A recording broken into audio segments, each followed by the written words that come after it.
তাহলে ভগবান সূচি অসুচি বিচার করে না। এইবার ছেলেটা যেই না মরতে গেল ভগবান মনে এই রে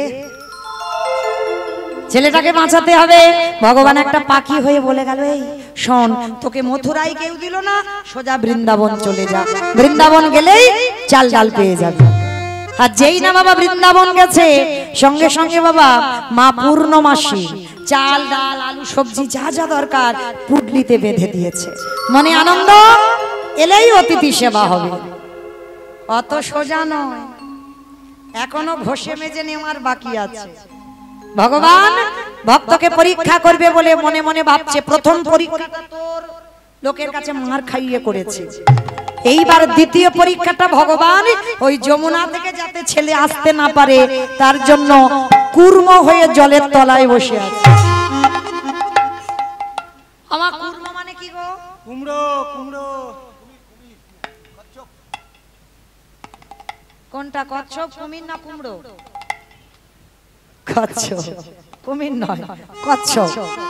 ভগবান সত্যযুগে কচ্ছপ হয়েছিল। ভগবানের তো 10টা অবতার, সত্যযুগে খালি 5টা, মৎস্য কুর্ম বারাহ নৃসিংহ বামন সত্যযুগে। ত্রেতা যুগে 2টো রাম, একটা ভৃগু বংশী যমদগ্নি রৌরসী মা রেণুকার গর্ভে জন্ম নিল ভৃগুরাম বা পরশুরাম, আর একটা ক্ষত্রিয় কুলের রাজা দশরথী রৌরসী মা কৌশল্যার ঘরে জন্ম নিল দাশরথী রাম বা সীতাপতি রাম। আর একটা বলরাম অবতার, আর একটা হয়ে গেছে বাবা বুদ্ধ অবতার, আর একটা শুধু বাকি আছে। 9টা কমপ্লিট করেছে ভগবান, আর একটা বাকি আছে যেটা হবে কল্কি অবতার। তা ভগবান সত্যযুগে সমুদ্র মন্থনের জন্য কচ্ছপ হয়েছিল। কেন জানো? ওই মন্দার পর্বতকে যখন ওই মা ধরিত্রীর বুকে রেখেছিল, ভগবান ভাবলো মা ধরিত্রীর বড় কষ্ট হবে, ওই জন্য ভগবান কচ্ছপ হয়ে নিজের পিঠটা পেতে দিয়েছিল। আর নিজের পিঠের উপরে ভগবান কত দয়ালু দেখেন, ভগবান কত দীনতার প্রতিমূর্তি দেখেন, ভগবানের পিঠের উপরে ওই মন্দার পর্বতটাকে বসানো হলো, আর বাসুকী নাগকে ওই দড়ি করে মন্থন করা হলো। তাহলে সেদিন সমুদ্র মন্থনের জন্য কচ্ছপ হলো, আর আজকের লীলায় ভক্তকে পরীক্ষা করবে বলে কচ্ছপ হয়েছে। চুপটি করে বসে আছে জলের তলায়, আর বটু তো জানে না, চাল ডালটা নিয়ে নাচতে নাচতে নাচতে নাচতে পর তো পর বাবা একেবারে পাটা পড়েছে কচ্ছপের পিঠে। আর যেই পিঠে পড়লো, কচ্ছপের পিঠটা দেখেছো মা একটু পিছল মতো, পা পড়তেই পা পিছলেই জলে। আর যেই না জলে পড়ে গেল, সঙ্গে সঙ্গে ছোট্ট ছেলে কেঁদে উঠলো, মা তোর এত লোভ, তোর এত লালসা, তুই আমার অতিথি সেবার চাল ডালটাকে খেয়ে নিলি। ঠিক আছে, আমার জীবনটা এবার তোকে খেতে হবে। এতই যখন তোর লোভ, এতই যখন তোর লালসা, এতই যখন তোর খিদে, এবার আমার জীবনটাকে তুই খা। যেই না বাবা ছেলেটা মরবার চিন্তা ভাবনা নিয়েছে, ভগবান ওদিকে বলে হায় হায় হায়, ও যদি মরে যায় আমাকে তো কেউ ভগবান বলবে না। মানে ভগবান কিরকম বদমাশ দেখো, একবার করে ভক্তকে জব্দে ফেলছে আর একবার করে বাঁচাচ্ছে। কি করে বাঁচাই, কি করে বাঁচাই, কি হ্যাঁ হয়েছে। ওরই বাবাকে ডেকেছে, মনিবা তুমি কেমন বাবা? ছেলেটা সেই যে গেল এখনো ফিরছে না, তুমি বাবা হয়ে খোঁজ খবর নেবে না? যেই না বলা, বাবা মনে মনে ভাবছে তাই তো, এত তো দেরি হবার কথা নয়, দাঁড়াও দেখি তো ছেলেটা কোথায় গেছে। তাড়াতাড়ি করে বাবা ছেলেটাকে খুঁজবার জন্য ওই যমুনার ঘাটে এসেছে, আর দেখে না ছেলে ততক্ষণে গলা পর্যন্ত জলে নেমে গেছে। মানে আর একটু যদি পা পিছলায় ছেলেটা জলে ডুবে যাবে। আর বাবা পিছনে গিয়ে ডাক দিয়েছে, এই খোকা আগে শিগগিরই ওঠ। সর্বনাশ, সাঁতার জানিস না তুই, জলে নেমেছিস কেন? আগে ওঠ বলছি। মারা হলো না, কারণ মা যত মরি মরি করো না কেন, মরাটা সোজা নয়। সোজা মরাটা কি গো, মরি বললে মরা হবে? বিষ খেলে হয়ে যাবে, বিষ খেলে। কিরকম কথা? ওমা আবার ঘাস মারা বিষ খাবে? ওমা হবে, মরা হবে? আমি নিজের চোখে দেখেছি ঘাস মারা বিষ খেয়ে সে দিব্যি বেঁচে আছে। কে বলেছে ঘাস মারা বিষ খেলে মরে? ঠিক মতো খায়নি বলে খেয়েছে। হরি বল। মায়েরা যতই ছটফট করি না কেন, মৃত্যু যদি লেখা থাকে তবে মরবো। আর যত বিষ খাও, যত গলায় দড়ি দাও না কেন, আর একবার যে বিষ খেয়ে হাসপাতালে যাবে, দ্বিতীয়বার আর খাবার নাম করবে না। তাহলে মরি বললে মরা হবে না। ওই জন্য শাস্ত্র বিধান দিয়েছে বাবা, কেউ খেয়ে মরে, কেউ খাইয়ে মরে, কেউ নিয়ে মরে, কেউ দিয়ে মরে, কেউ শুনে মরে, কেউ দেখে মরে, কেউ বলে মরে, কেউ ভালোবেসে মরে। আমি যা যা কথাগুলো বলছি, হ্যাঁ হ্যাঁ ঠিক আছে, কড়াকড়ি দেব, ঠিক আছে ঠিক আছে। তোমা যা যা কথাগুলো বলছি, একটা কথা কিন্তু গ্রন্থের বাইরে নেই, সব কিন্তু গ্রন্থে আছে, একটা বাজে কথা বলছি না। একটু শাস্ত্রের দিকে তাকিয়ে যদি কারো জানা থাকে আপনারা উত্তর দিতে পারবেন। বলেন তো, খেয়ে মরেছিল কে? ভীম খেয়ে মরেছে না, খেয়ে মরেছিল বকাসুর। কৃষ্ণ বসতে গেল, এমন করে বকাসুর কৃষ্ণকে গিলে খেতে গেল, বকাসুর বধ হলো। ভীম তো মরেনি খেয়ে, তাহলে মা বকাসুর বধ হয়েছিল খেয়ে, তাহলে খেয়ে মরল বকাসুর। পরেরটা সবাই বলতে পারবে। খাইয়ে মরেছিল কে? বাহ, পুতনা। স্তনে বিষ মাখালো, 6 দিনের ছেলে এমন করে টান দিল, পুতনা হরিবোল হলো। তাহলে খেয়ে মরল, খাইয়ে মরল, নিয়ে মরেছিল কে? আমি অপশন দেব, আপনারা বের করবেন। রামায়ণ। রাবণ নিয়ে মরেছিল, রাবণ সীতামাকে নিল, আর নিল বলেই তো 1 লক্ষ ছেলে আর 16 লক্ষ নাতি, বংশে বাতি দেবার কেউ ছিল না। তাহলে খেয়ে মরল, খাইয়ে মরল, নিয়ে মরল, দিয়ে মরেছিল কে? অপশন মহাভারত।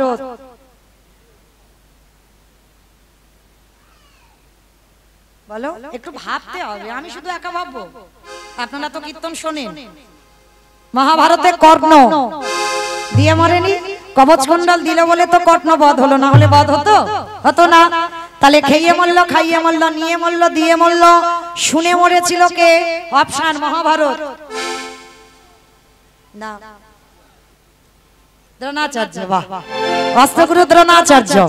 অশ্বত্থামা হতমানি ইহা আমি সত্য জানি, ইতি গজ পড়ে গেল রানে, ইতি গজ পড়ে গেল রানে। পুত্রের মৃত্যু সংবাদ শুনল, অস্ত্রগুরু দ্রোণাচার্য বধ হলো। তাহলে খেয়ে মরল, খাইয়ে মরল, নিয়ে মরল, দিয়ে মরল, শুনে মরল, বলে মরেছিল কে? দক্ষ রাজার 7টা মেয়ে ছিল, 7টা মেয়ের মধ্যে একটা মেয়ে ছিল সতী। দক্ষ যজ্ঞ হয়েছিল বাবা, সব জামাইকে বলেছিল, আর বাবা শিবকে বলে। তা সতী যখন যেতে যাবে, বাবা ভোলানাথ বলছে, সতী তোমার বাবা সব মেয়েদের বলেছে, তোমাকে তো বলেনি, তুমি বিনা নিমন্ত্রণে যেও না, অপমানিত হতে। সতী বলেছিল, দেখো ওটা আমার বাপের বাড়ি, আমার ব্যাপার আমি বুঝে নেব। সতী বিনা নিমন্ত্রণে গেল, গিয়ে বাবা দেখছে সব জামাই বাবুরা বসে আছে, নিজের স্বামী আসেন। তখন বাবা দক্ষকে প্রশ্ন করেছিল, পিতা তুমি সব জামাইকে বললে, তুমি আমার স্বামীটাকে কেন বললে না? বলে বলবো না। কেন বলবে না? বলে তোর স্বামীকে বললে ও তো ভূত বেদনি নিয়ে আসবে, আর যদি আসে তোমার যজ্ঞটা ভণ্ড হয়ে যাবে, ওই জন্য তোর স্বামীকে বলা যাবে না। আর এই কথাটা যখনই শুনেছিল, সতী বলেছিল, আমি সতী নারী প্রতিনিন্দা যখন শুনলাম, এই মুহূর্তে পিতা তোমার চোখের সামনে দাঁড়িয়ে আমি আমার দেহ ত্যাগ করব বলেই দেহ ত্যাগ করে দিল। তাহলে খেয়ে মরল, খাইয়ে মরল, নিয়ে মরল, দিয়ে মরল, শুনে মরল, বলে মরল, দেখে মরেছিল কে? এটাও হবে বাবা, ভীষ্ম দেখে মরেছিল, কৃষ্ণ রূপ দেখলো। আর একজন বাবা দেখে মরেছিল কে? হিরণ্যকশিপু। ভেবে দেখেন, প্রহ্লাদকে বলেছিল, প্রহ্লাদ তোর হরি কোথায় থাকে? বলে যেদিকে তাকাবো আমার হরিময় জগৎ। এই ফটিক স্তম্ভে তোর হরি আছে? বলে আছে। আঘাত করলো ফটিক স্তম্ভে, আর বাইর হলো দেহটা মানুষ আর মুখটা পশু। কোন ঠাকুর? গণেশ ঠাকুর। গণেশ ঠাকুর নাকি? দেখেছো কোনদিন সেই সন্ধ্যে 8টা থেকে একটা উত্তর ঠিক দিল? নৃসিংহদেব। তাহলে বাবা ওই রূপটা যখন ধরলো আর হিরণ্যকশিপুরকে মারবার জন্য উদ্ধত হলো, হিরণ্যকশিপুর খিলখিল করে হেসেছিল, মূর্খ ভগবান, পারবে না আমাকে মারতে। বলে কেন? বলে আমাকে তো ব্রহ্মা আশীর্বাদ দিয়ে রেখেছে, আমাকে নারীতে মারবে না, পুরুষে মারবে না, পশুতে মারবে না। ভগবান বলে আমি মূর্খ নয়, মূর্খটা তুই। ওই জন্য তো তোর জন্য আমার এই রূপটা ধরা।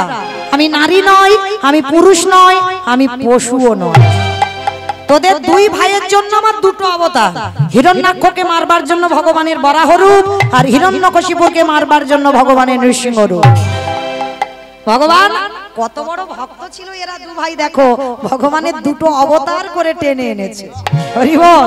শুধু বাইরে দেখে বিচার করলে হবে না। তাহলে মা যেই না আমার নৃসিংহদেব শূন্যে তুলে নিয়েছি, হিরণ্যকশিপু হাসছে, তবু তুমি মারতে পারবে না। কেন? আমি জলে মরবো না, স্থলে মরবো না, অন্তরিক্ষে মরবো না। বলে মূর্খ, আমি তোকে জলেও মারবো না, স্থলেও মারবো না, অন্তরিক্ষে মারবো না, আমি মারবো তোকে ভগবানের উরুদেশ পদ হয়েছিল। যেই না উরুদেশে নিয়েছে হিরণ্যকশিপুর, তবু হেসে বলছে তবু মারতে পারবে না। বলে কেন? বলে আমি তো ঘরে মরবো না, বাইরে মরবো না। বলে আমি তোকে ঘরেও মারবো না, বাইরে মারবো না। তাহলে মারবে কোথায়? বলে তোর ঘরের চৌকাটের উপরে দাঁড়িয়ে। ঘরের চৌকাটের উপরে দাঁড়িয়ে বধ হয়েছিল। তাই হিরণ্যকশিপু বলছে তবু তুমি মারতে পারবে না। কেন? বলে আমি তো দিনে মরবো না, আমি তো রাতে মরবো না। বলে আমি তোকে মারবো গোধূলি বেলা, দিনেও নয় রাতে নয়, গোধূলি বেলায় মারবো। বলে তবু মারতে পারবে না। বলে কেন? বলে আমি মাসেও মরবো না, আমি বারেও মরবো না। ভগবান বলে আমার যদি তোকে মারতে হয় এক্সট্রা একটা মাস সৃষ্টি করবো, তবু তোকে মারবো। বলো তো মা, কোন মাসকে মাস বলে না, কোন বারকে বার বলে না? শোল মাছ।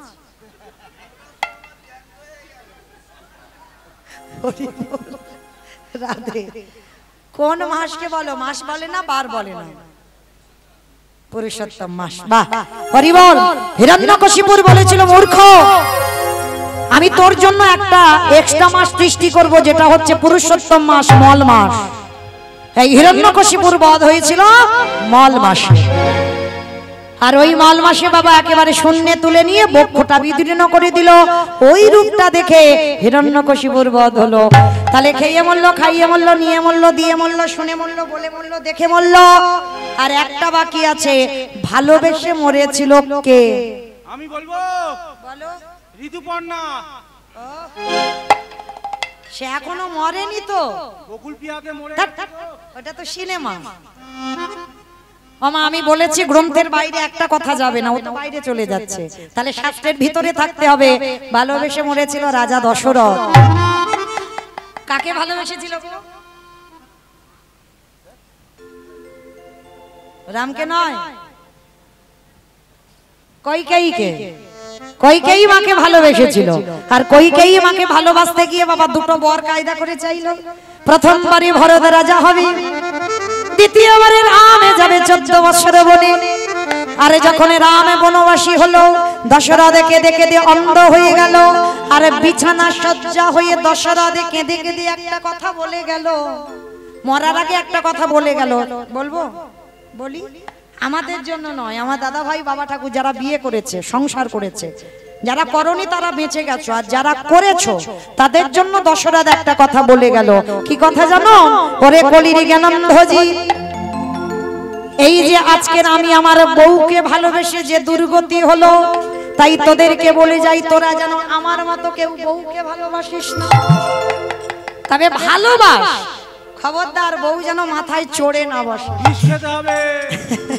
আর যাদের যাদের বউ মাথায় চড়ে বসবে, মনে রেখো তাদের দশা আমার মতো হবে। ওরাই বলবে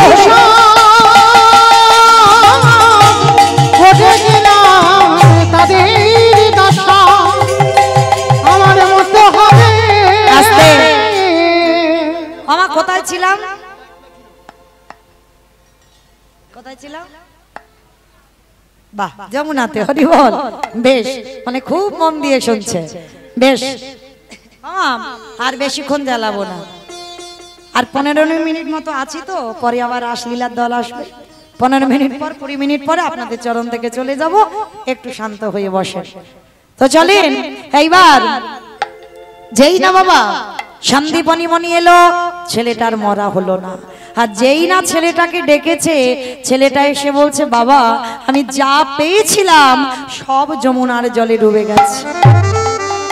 সে কি রে, তাহলে কি করে অতিথি সেবা দেব? বাবা ওই যে দূরে দেখা যাচ্ছে একটা মুদির দোকান, ওই দোকানে গিয়ে আমি কিছু জিনিস চুরি করে আনবো। চুরি? হ্যাঁ রে, চুরি করা মানে তো মহাপাপ। কে বলেছে চুরি করা মানে মহাপাপ? মনে রেখো মা, এ জীবনে যদি চুরি করো, সব চুরিতে পাপ নয়। তুমি যদি নিজের জন্য চুরি করে তাতে পাপ হবে। অতিথির জন্য যদি চুরি করো, অতিথি মানেই নারায়ণ, নারায়ণের জন্য চুরি করতে হবে। তো আজকে ছোট্ট ছেলেটার বাবা দুজনে মিলে যাচ্ছে কোথায়? মুদি দোকান চুরি করতে। আর গেছে তখন সময়টা হয়ে গেল ভোরের বেলা। আর ওই ভোরের বেলা বাবা ছেলে দুজনে মিলে মা মুদি দোকানের পিছন থেকে গর্ত করেছে। গর্ত করে প্রবেশ করেছে দোকানের ভিতরে। আর দোকানের ভিতরে প্রবেশ করে চাল ডাল আলু সবজি যা যা দরকার পুটলিতে বেঁধে নিয়েছে। আর পুটলিতে বেঁধে নিয়ে একেবারে বাবার হাতে দিয়ে বলছে, বাবা তুমি তো কত চিন্তা করছিলে কি করে সেবা দেবে, দেখলে তো আমি কিরকম ব্যবস্থা করে দিলাম।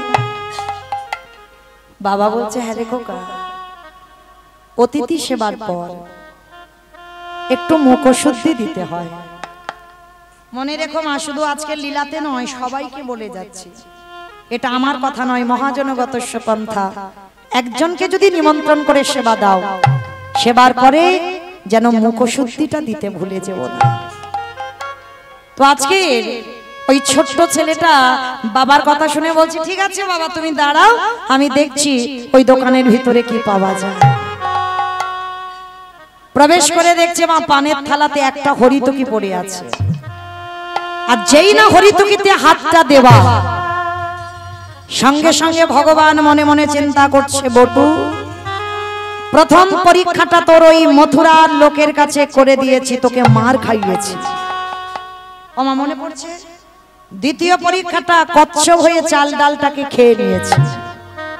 এইবার তৃতীয়বারে পরীক্ষা। আর এই পরীক্ষায় যদি উত্তীর্ণ হোস, আমি জানবো তুই চিরকালের জয়ী। আর এই পরীক্ষার মুখে যেন মা জীবনে কারোর দাঁড়াতে না হয়। কোনোদিন কোনো ভক্তকে এমন পরীক্ষা যেন দিতে না হয় যেটা আজকের বটুকে দিতে হবে। ভগবান কি করেছে? যেই না ওই হরিতকিতে হাত দিয়েছে, ভগবান স্বপ্ন দিচ্ছে দোকানদারকে, দোকানদার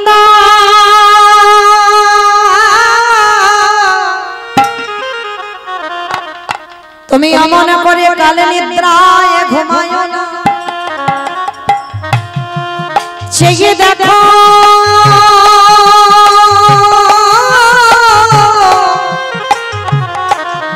তোমার মুদি দোকানে কেমন চুরি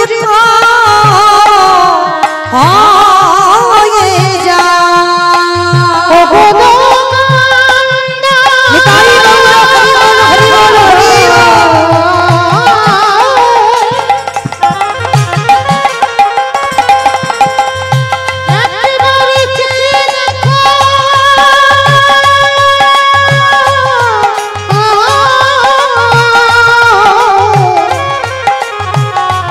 তোমার মুদি দোকান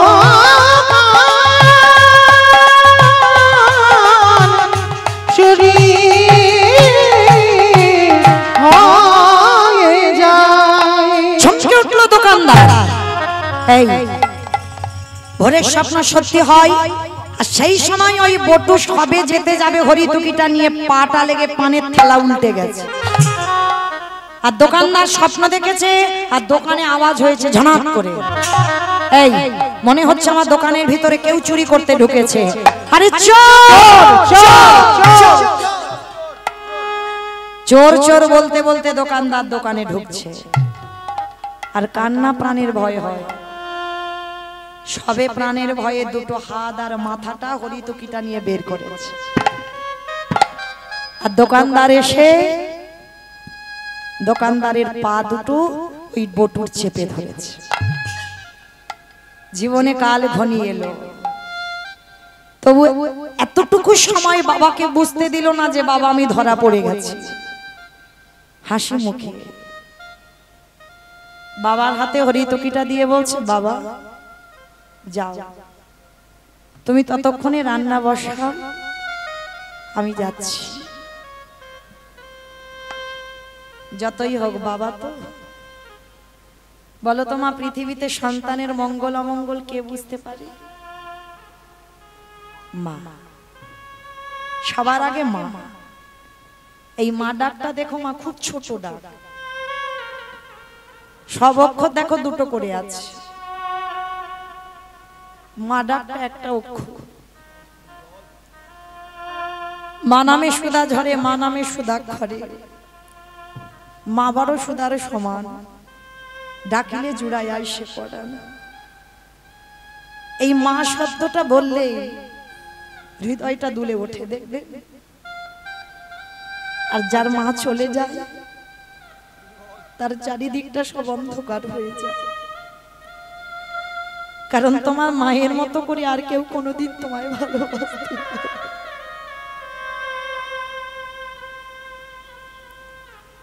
যে যতই বলুক না কেন আমি তোমায় ভালোবাসি, তোমার মার মতো করে কেউ বেশি পারবে না। মায়ের সঙ্গে নারীর বন্ধন, বাবার সঙ্গে রক্তের সম্পর্ক। সবার আগে বাবা মার মনটা কু গায়, যে আজ আমার ছেলের ভালো হবে না মন্দ হবে। তার ছেলেটার পা ধরে তো দোকানদার টানছে, আর বাইরে হাত দুটো আছে আর মাথাটা আছে, দেওয়ালটা ধরে আছে আর পিছনে টানছে। বাবা বলছে, হ্যাঁ রে খোকা, তুই তো কোনোদিন এত ঘামিস না, কি হয়েছে রে বাবা, তুই এত ঘামছিস কেন? ও বাবা কিছু হয়নি, তুমি ততক্ষণে যাও, রান্না বসাও, আমি যাচ্ছি একটু পরে। না, দুজনে একসঙ্গে এসেছি, একসঙ্গে যাব, তুই আমাকে আগে যেতে বলছিস কেন খোকা?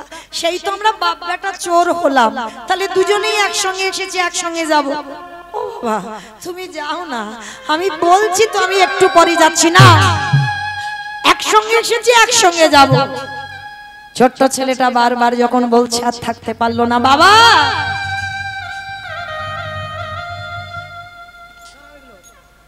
আর মনে হয় তোমার সঙ্গে আমার যাওয়া হবে না। কেন কেন তুই আমার সঙ্গে যাবি না? কার সঙ্গে যাবি? যাবো কি করে? এরা যেভাবে আমার দোকানের ভিতরে পা ধরে টানছে, কখন বলতে কখন ওরা আমাকে দোকানের ভিতরে টেনে নেবে। খোকা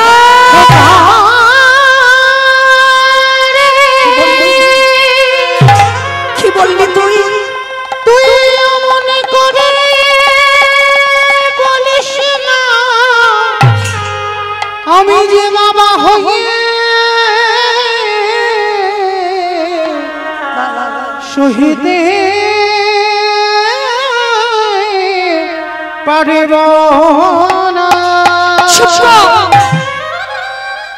বারবার আমি তোকে নিষেধ করেছিলাম তুই পারবি না চুরি করতে, তুই ধরা পড়বি, আর সেইটাই হলো।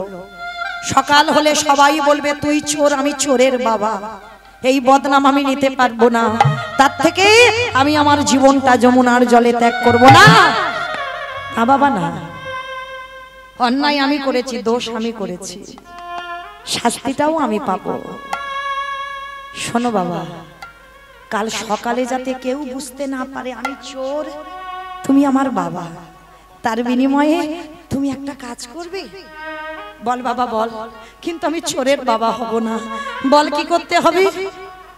শোনো বাবা, কাল সকালে যাতে কেউ জানতে না পারে আমি চোর, তুমি বাবা, তার বিনিময়ে ওই যে অস্ত্রটা দিয়ে তুমি গর্ত করেছো, ওই অস্ত্রটা হাতে তুলে নাও, আর অস্ত্রটা তুলে নিয়ে তুমি আমার মস্তকটাকে ছেদন করে নিয়ে পালিয়ে যাও। চুপ চুপ চুপ, ছোট মুখে যেটা এলো বলে দিবি।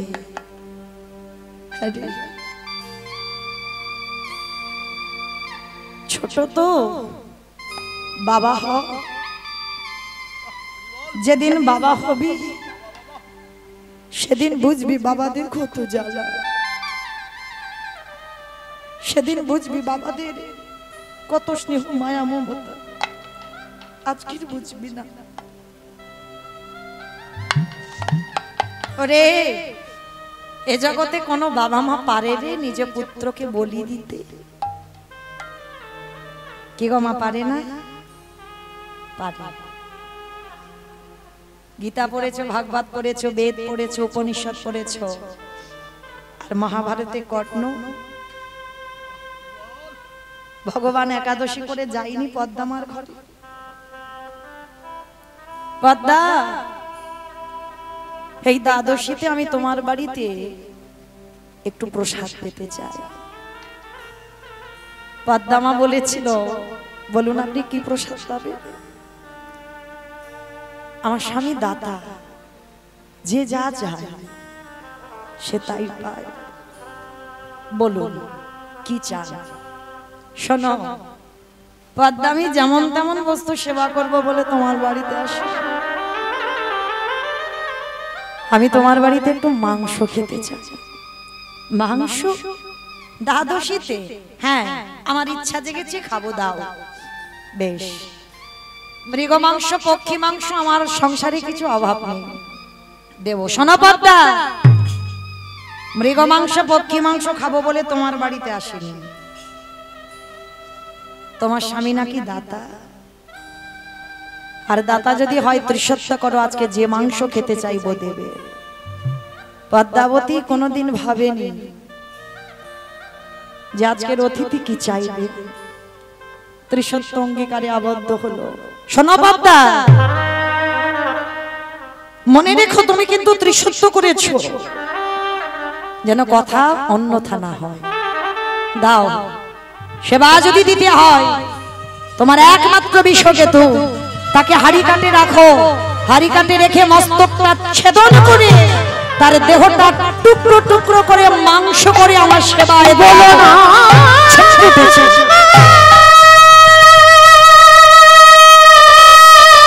অসম্ভব, তুমি মনে করে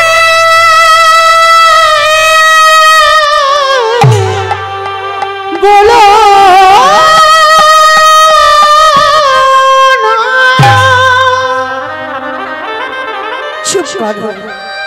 আমি মা হয়ে কি করে পারবো সেটা তো জানি না। তুমি তো ত্রিসত্য অঙ্গীকারে আবদ্ধ, দিতেই তোমাকে হবে। বলো মা, কোনো মা পারে? পদ্মাবতী বলেছিল, বেশ, যে ছেলে বলি হবে একবার তার কাছে যাই। বিশ্বকেতু হরিনামের খেলা ছাড়া আর কিছু জানে না, সারাদিন হরিনাম করে গো মা। পারলাম না, আমাদের ছেলেদের কত কিছু খেলা, আর বিশ্বকেতুর একটাই খেলা, হরিনামের খেলা। বন্ধুদের সঙ্গে খেলা করছে, মা গিয়ে দাঁড়িয়েছে, আর বিশ্ব খেলতে খেলতে ছুটে এসেছে। মা, মার গলা জড়িয়ে ধরেছ। মামা, তোমার চোখে জল, তুমি কি আমার জন্য কষ্ট পেয়েছো? আমি কি কোনো অন্যায় করেছি তুমি আমার জন্য কাঁদছো? বিশ্ব নিজের কাপড় দিয়ে মার চোখের জলটা মুছি।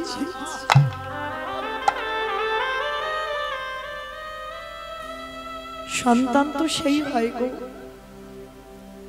যে মায়ের দুঃখে দুঃখী হবে, যে বাবার দুঃখে দুঃখী হবে। বিশ্বকেতু মার কোমর ধরে বলছো, মা বলো না আমি কি কি ভুল করেছি? না বাবা, তুই ভুল করতে পারিস। আমার দুয়ারে একজন বৈষ্ণব এসেছে, খেতে চেয়েছে মাংস, খাইয়ে দাও। মৃগ মাংস পক্ষী মাংস তো অভাব নেই, খাবে না বাবা? ওই মাংস খাবে না, তাহলে কি মাংস খাবে মা? শোন বাবা, আমাকে বলেছে তোর দেহটা হাড়ি কাটে রাখতে হবে, তোর দেহটা টুকরো টুকরো করে, দেহটা মাংস করে তোর সেবায় বৈষ্ণবের সেবায় দিতে হবে। মা, আমার দেহটা বৈষ্ণব সেবায় যাবে? ওমা, এর জন্য তুমি কাঁদছো? কেঁদো না, কেঁদো না। পদ্ম পাতায় জল দিলে যেমন টলমল টলমল করে, আমাদের সবার জীবন পদ্ম পাতায় প্রাণরূপ জলবিন্দু টলমল করছে। কখন যে পড়ে যাবে তা কেউ জানে না।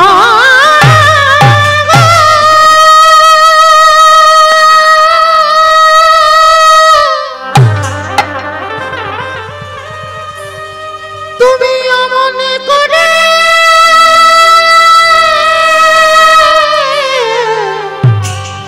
কেন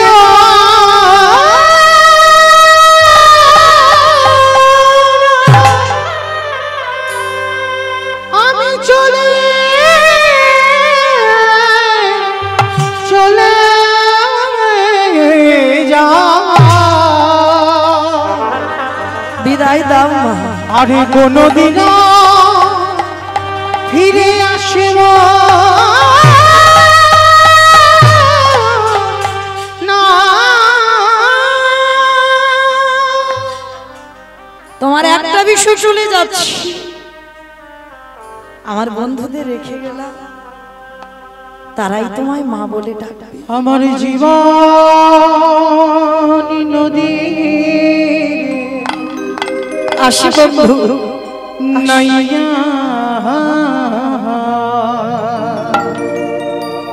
আর ডাকিস না। আমার ভাবের খেলা সঙ্গ হলে গো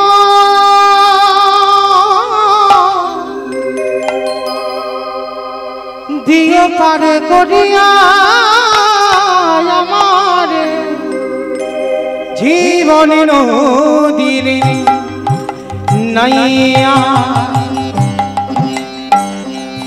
জীবন নদী। কেঁদো না মা, তোমার চোখের জলে আমার যাত্রা পথ পিছল হয়ে যাবে। কেঁদো না। ভবের খেলা সঙ্গ হলে গো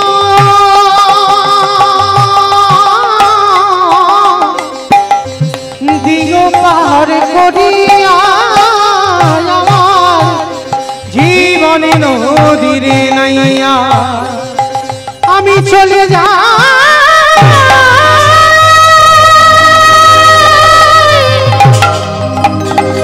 আমি চলে যাই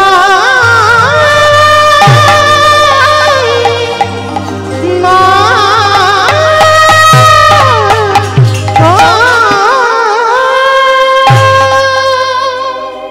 সেই পুত্রকে বাবা মা বলি দিয়ে মাথাটা রেখে দিয়ে দেহটা মাংস করে বৈষ্ণবের চরণ। বৈষ্ণব বলেছিল, পদ্মা ছেলের দেহটা মাংস করলে কই ছেলের মাথা দিয়ে অম্বল করলে না? পারবে কোনো মা? পদ্মা মা করেছি। ধারালো অস্ত্র দিয়ে চোখ নাক মুখ টুকরো টুকরো করে বৈষ্ণব সেবায় অম্বল করে দিল। কিন্তু পরক্ষণে বাবা সেই মরা ছেলে, সেই মাংস করা ছেলে আবার মা বলে ডেকে কোলে এসে বসে। মনে রেখো, তুমি যদি ভগবানের চরণে সব দিয়ে দাও, শেষের দিনে ভগবান তোমার পরিপূর্ণ করে দেবে।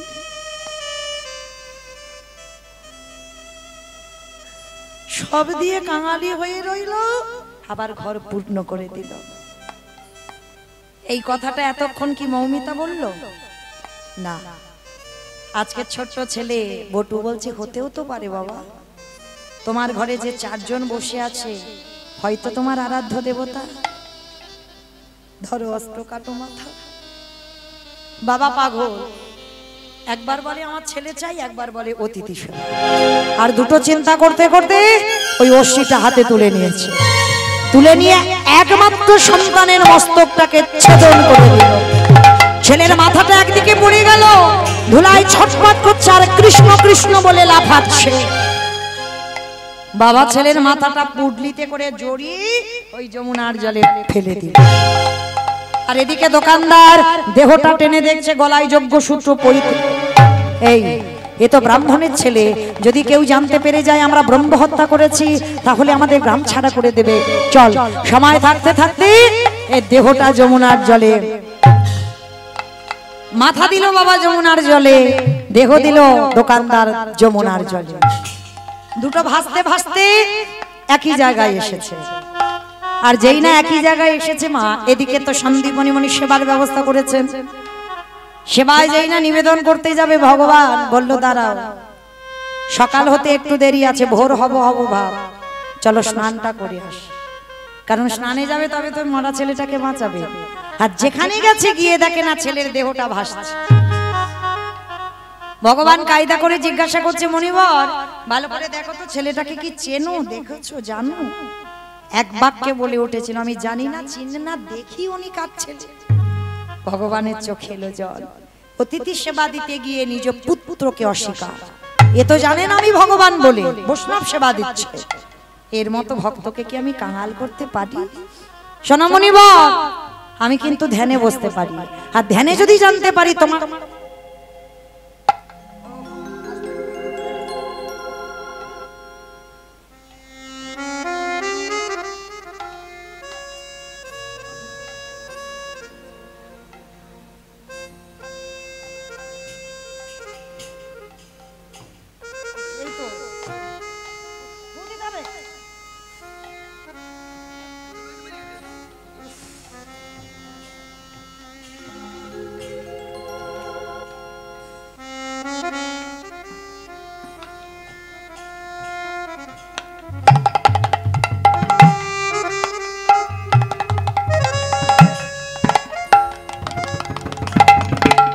যেই না বাবা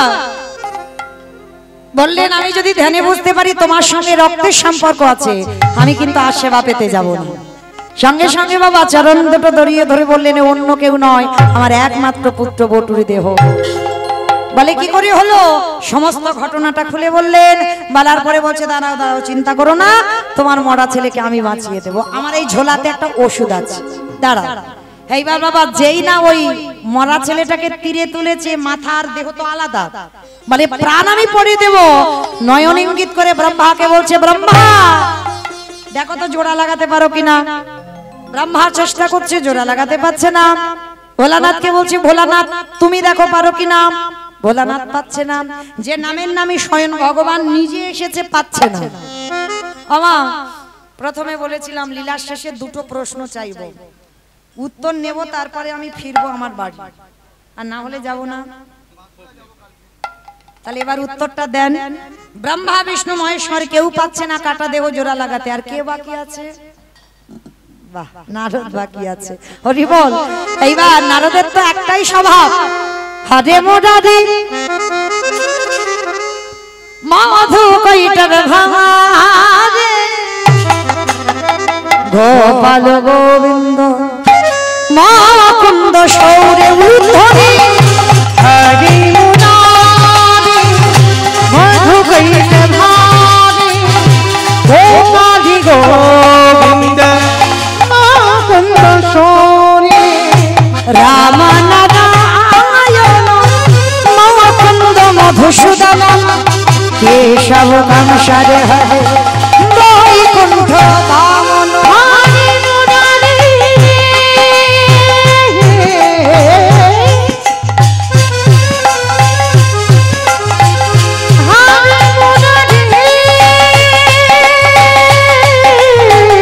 হরি মুরারি মুরারি মুরারি হরি মুরারি তাই বলতে হরি বল হরি বল হরি বল হরি গোবিন্দ মুকুন্দ সৌরে নারায়ণ নারায়ণ। এক হাতে দেহ আর এক হাতে মাথাটা নিয়ে যেই না এক জায়গা করেছে, আঠার মতো দুটো আটকে গেছে। ও ঠাকুর, এইটা কি করে হলো? তোমরা তিনজনে জোড়া লাগাতে গেলে লাগলো না, আর আমি ঠেকাতেই জোড়া লেগে গেল, এটা কি করে হলো? বলে নারদ, মনে করে দেখো ত্রেতা যুগের কথা, যেদিন ওই সীতামাকে উদ্ধার করব বলে হনুমানের দল আর ভল্লুকের দল সাগরে সেতু নির্মাণ করছিল। আমার যার বউ চুরি হয়েছে সে কোনো কাজ করছে না, হনুমান আর ভল্লুক কাজ করছে। তা সেই সময় রামচন্দ্র মনে মনে ভাবলো আমি দু চারটে না ফেললে হয়, একটা প্রেস্টিজের ব্যাপার। ভাই লক্ষণ বলো। কটা বাজে ভাই? 12:05 রাত। 12:05 হয়ে গেছে। আমা যেন ভুল বুঝবেন না যে মৌমিতার টাইম জানতে চাইলো। আমি চাইবো কেন, রামচন্দ্র তো চাইলো। লক্ষণ কটা বাজে? বলে 12টা হয়ে গেছে। হরি বল। আমারও বাঁশি বেজে গেছে, দেখেছো একেবারে টাইম বাই টাইম। তো এইবার যেই না আমার রামচন্দ্র ওই 12টা বেজেছে, ছোট্ট একটা নুড়ি পাথর নিয়ে গেছে সাগরে। আর সাগরে নিয়ে গিয়ে আর যেই না ফেলেছে সঙ্গে সঙ্গে টপ করে ডুবে গেছে। সঙ্গে সঙ্গে বলছে কেউ দেখলো না তো লক্ষণ? কেউ দেখেনি। বলে কেউ দেখেনি, সবাই ঘুমানো ঘুমানো ভাব। এমন সময় গাছের ডাল থেকে হনুমান বলে ঠাকুর আমি দেখেছি। ও ঠাকুর, রাত 12টার সময় নুড়ি পাথর ফেলছো? বলে হনুমান কাউকে বলে দিও না। তোমরা ফেলছো ভাসছে আর আমি ফেলছি ডুবছে কেন?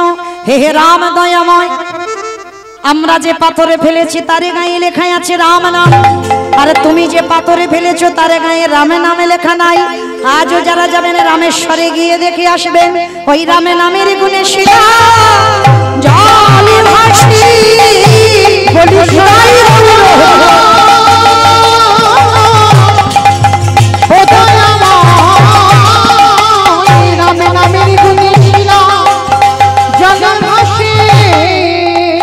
ত্রেতা যুগে রাম নামের গুণে শিলা ভেসেছিল, আর আজকের নারদের নামে কাটা দেহ জোড়া লাগলো।